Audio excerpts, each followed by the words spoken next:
OFW ka ba o gusto mong mag-abroad? Pwede ka nang kumita kahit hindi ka na lumayo.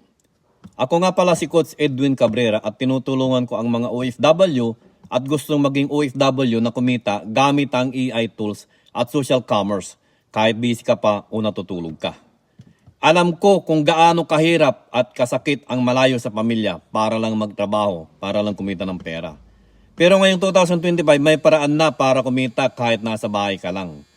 Gamit ang AI, pwede mong gawin ang ginagawa ng mga online sellers pero automated na. AI na ang gagawa ng captions, AI na ang tutulong gumawa ng videos. AI na ang nagre-reply sa mga inquiries ng mga client. At ikaw, tutok ka lang sa pag-monitor kahit nasaan ka man.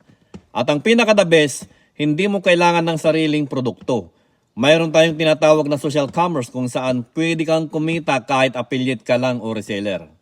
Ibig sabihin, kahit part-time lang, may papasok pa rin na income. At pag nag-scale ka, pwedeng tuloy-tuloy ang kita kahit natutulog ka. Kung isa kang OFW o gustong mag-abroad, pero ayaw mong iwan ang pamilya mo, comment mo lang ang EI income or direct message mo lang ako. Gusto kitang gabayan, step by step, follow mo na rin ako para mas marami pang EI plus income tips.